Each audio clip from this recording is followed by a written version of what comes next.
Je vous donne un commandement nouveau, dit le Seigneur. Aimez-vous les uns les autres comme je vous ai aimés.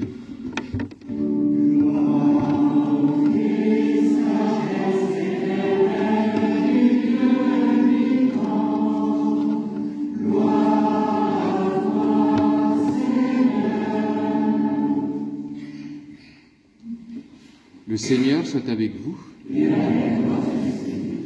Évangile de Jésus-Christ selon saint Jean.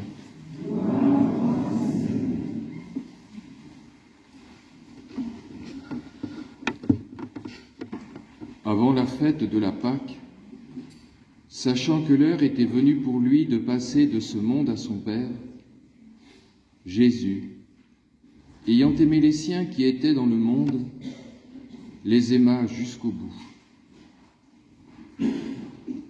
Au cours du repas, alors que le diable a déjà mis dans le cœur de Judas, fils de Simon l'Iscariote, l'intention de le livrer, Jésus, sachant que le Père a tout remis entre ses mains, qu'il est sorti de Dieu et qu'il s'en va vers Dieu, se lève de table, dépose son vêtement et prend un linge qu'il se noue à la ceinture. Puis il verse de l'eau dans un bassin. Alors il se mit à laver les pieds des disciples et à les essuyer avec le linge qu'il avait à la ceinture. Il arrive donc à Simon-Pierre qui lui dit : « C'est toi, Seigneur, qui me laves les pieds ?» Jésus lui répondit : « Ce que je veux faire, tu ne le sais pas maintenant. Plus tard, tu comprendras. » Pierre lui dit : « Tu ne me laveras pas les pieds, non, jamais. » Jésus lui répondit : « Si je ne te lave pas, tu n'auras pas de part avec moi. » Simon-Pierre lui dit : « Alors, Seigneur, pas seulement les pieds, mais aussi les mains et la tête. » Jésus lui dit : « Quand on vient de prendre un bain, on n'a pas besoin de se laver, sinon les pieds. On est pur tout entier. Vous-même, vous êtes purs, mais non, pas tous. » Il savait bien qui allait le livrer, et c'est pourquoi il disait : « Vous n'êtes pas tous purs. » Quand il leur eut lavé les pieds, il reprit son vêtement, se remit à table et leur dit : « Comprenez-vous ce que je viens de faire pour vous ? Vous m'appelez Maître et Seigneur, et vous avez raison, car vraiment je le suis. Si donc moi, le Seigneur et le Maître, je vous ai lavé les pieds, vous aussi, vous devez vous laver les pieds les uns aux autres. C'est un exemple que je vous ai donné, afin que vous fassiez, vous aussi, comme j'ai fait pour vous. » Acclamons la parole de Dieu.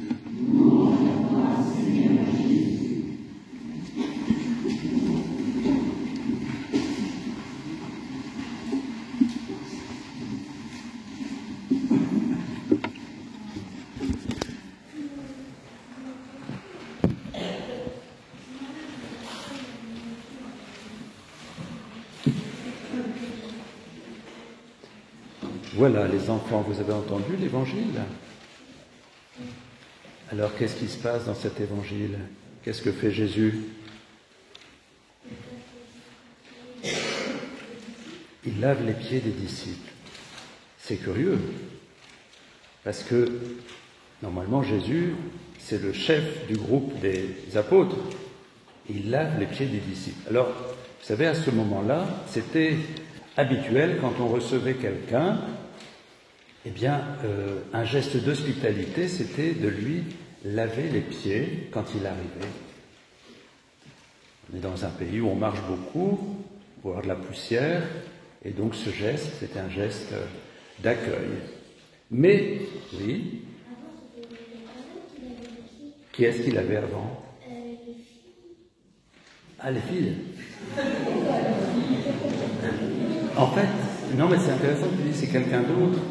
En fait, c'était pas les filles qui lavaient les pieds, c'était non seulement même pas les serviteurs, mais les esclaves qui lavaient les pieds. C'est-à-dire que les rabbins disaient, il ne faut pas que ce soit quelqu'un de notre peuple qui le fasse. Alors si on a un esclave païen, c'est un geste vraiment assez humiliant, alors on va prendre un esclave pour le faire. Voilà. Et c'est assez curieux parce que c'est Jésus qui est le responsable de ce groupe, le maître, le Seigneur, qui va faire ce geste que font les esclaves. C'est bizarre, hein? Alors qu'est-ce que ça veut dire?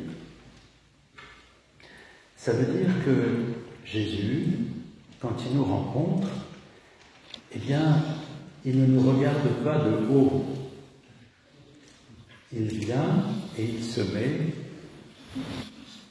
en face de nous, et en même plus, il va se mettre à genoux pour ne pas nous dominer, mais au contraire, pour se mettre en position de service. Jésus vient tout en bas. Il y a un livre sur Saint François qui s'appelle Le Très Bas. C'est Christian Bobin qui l'avait écrit. Si vous ne l'avez pas lu, c'est intéressant, il faut le lire. Eh bien, Jésus, c'est le premier à se faire très bas, à descendre jusque la terre, toucher le sol. D'ailleurs, dans l'Évangile, assez souvent, on voit que Jésus, eh bien, il se met comme ça. On a entendu un Évangile il n'y a pas très longtemps, où même il dessinait sur le sol, au moment où on voulait accuser une femme. Eh bien, Jésus, pour ne pas écraser, eh bien, il se met à genoux et il dessine sur le sol. Jésus, il va aller au plus bas pour ne pas nous manifester quelque domination que ce soit. Dans le monde, on voit les puissants du monde, hein, ils ont toujours besoin de montrer qu'ils sont plus grands les uns que les autres, de toutes les manières possibles. Moi j'ai plus de canons, moi j'ai plus d'armes, moi j'ai plus d'argent, et on domine. Jésus, lui, ne prend pas du tout ce chemin-là. Il prend le chemin de l'humble amour. Je me souviens quand j'ai commencé pour devenir prêtre, quand j'avais le premier, on appelait ça le premier engagement, après 2 années, on faisait un premier engagement, et quelqu'un m'avait écrit « Continue à suivre là le Seigneur ». Alors Seigneur, c'est un mot, on dirait que c'est très grand, et humble, c'est très petit. Dans l'Évangile, c'est ça qui est merveilleux. C'est que le très grand, il se fait tout petit. Et c'est bien que les enfants soient au premier rang, parce que, voilà, c'est pas les tout grands qui sont devant, c'est les enfants. Et puis il y a des grands enfants de l'autre côté. Et vous voyez, le Seigneur ne veut pas nous dominer. Alors, ce matin, j'étais dans un EHPAD et j'étais avec des personnes qui se sentent fragiles et qui se sentent dépendantes. Et elles disaient, mais à quoi est-ce qu'on peut encore servir? Et je lui dis, vous pouvez beaucoup servir. Je leur dis, vous pouvez beaucoup en étant tel que vous êtes maintenant, vous êtes fragile, mais le Seigneur a besoin de vous. C'est pas parce qu'on est fort, pas parce qu'on est en forme, pas parce qu'on est puissant que le Seigneur a besoin de nous, il a besoin de tout le monde. Mais je dirais, plus on se fait petit, plus le Seigneur peut nous rejoindre parce qu'il se fait encore plus petit que nous. Il vient pour nous manifester à quel point il nous respecte et qu'il nous aime, chacun et chacune, personnellement. Et vous voyez, c'est pas juste en passant. On pourrait dire le Christ, il a fait ça une fois, puis après il a pris son vêtement, comme on dit dans l'Évangile, et puis c'est terminé. Voilà, je vous ai montré, maintenant je rentre chez moi avec ma puissance. En Dieu, il y a quelqu'un qui a écrit ça, en Dieu, il y a un éternel lavement des pieds. C'est-à-dire que Dieu jamais ne veut nous dominer, nous écraser, être au-dessus de nous. Dieu se fait serviteur et en se faisant serviteur, il est Seigneur. Vous voyez, c'est pas tout à fait comme ça qu'on raisonne dans le monde. Si on veut être Seigneur, il faut qu'on soit puissant. Eh bien, avec Jésus, c'est pas comme ça. Celui qui veut avoir une place de vie dans le monde doit se faire amour et service. C'est un beau chemin, parce qu'on a toujours envie de dominer, finalement. Et si l'on veut être grand, il faut se faire petit. Si on veut être vivant, il faut se faire amour. Je dirais, on a déjà entendu ça, on nous le répète sans arrêt, mais attention, entre entendre et que ça descende dans le cœur pour devenir vie, il faut vraiment qu'il y ait une grâce de Dieu, pour que ça devienne naturel. Mais c'est pas si facile de se laisser aimer comme ça gratuitement. On a toujours envie peut-être de prouver qu'on est aimable. Et le Seigneur nous dit, mais je t'aime tel que tu es. Tu n'as rien à prouver, je t'aime. Le Seigneur ne nous demande pas de preuves, ne nous demande pas de mérite, ne nous donne pas d'être bien comme ci ou bien comme ça. Le Seigneur, il vient laver les pieds de chacun et de chacune, tel qu'il est. Ça jaillit de son cœur. Le cœur de Dieu n'est qu'amour. Et il a envie de le manifester dans ce geste, et aussi dans ce geste qu'on a entendu du corps et du sang, c'est-à-dire qu'il se donne tout entier à nous pour nous faire vivre. Et si on accueille cet amour, si on se laisse faire, c'est pas facile. Est-ce que vous avez entendu qu'il y en a un qui ne voulait pas se laisser laver les pieds? Vous avez entendu ça tout à l'heure? C'est qui? C'est Pierre. Pierre ne voulait pas. Il dit, tu es Seigneur, qu'est-ce que tu viens me laver les pieds? C'est pas à toi de le faire. Et qu'est-ce que Jésus lui répond? Qu'est-ce qu'il lui répond? Si c'est à moi de le faire, et si...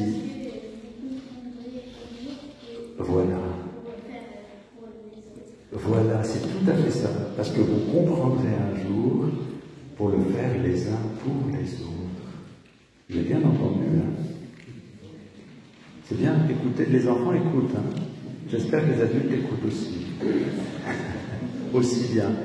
Je ne sais pas si je les interrogeais, s'ils répondraient aussi bien. Peut-être. Alors, comme tu as dit, oui, pour qu'à notre tour, nous laissions aimer pour pouvoir aimer à notre tour, de la même manière. Parce que vous savez, la vie chrétienne, finalement, c'est pas si compliqué, Ça consiste à quoi? À aimer. Alors, on dit, oui, aimer, c'est pas facile.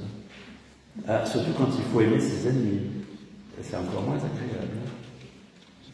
Mais l'idée, c'est, si on laisse le Seigneur envahir notre cœur, il se passe des choses qui nous dépassent. On est capable de faire des gestes qu'on pense qu'on ne pourrait pas faire. Vous savez, un jour, est-ce que Saint François, ça vous dit quelque chose? Vous avez déjà entendu parler de Saint François? Ah ben, il faudra qu'on vous en parle. Saint François, un jour, il était sur le chemin et il voit un lépreux. Alors Saint François était quelqu'un de plutôt délicat. Et alors il voit le lépreux, ça ne lui plaît pas du tout de voir un lépreux, et voilà, c'est impressionnant, quelqu'un qui a une lèpre. Et il sent que le Seigneur le pousse à aller vers le lépreux pour l'embrasser. Aïe, aïe, aïe. Oh là là là là là. Et il se laisse faire, il va, il embrasse le lépreux, et il sent en lui une douceur infinie telle qu'il n'avait jamais senti. Se laisser faire, se laisser aimer, se laisser entraîner, à poser des gestes qu'on pense qu'on ne serait pas capable de poser. Et à ce moment-là, c'est un monde nouveau qui apparaît. Tu es d'accord, Annie? On se laisse pousser de l'intérieur par un amour qui nous dépasse. Et à ce moment-là, il y a une lumière, comme la lumière qui est sur Gérard actuellement, vous voyez là. une lumière qui vient, qui nous envahit et qui nous fait devenir des vivants.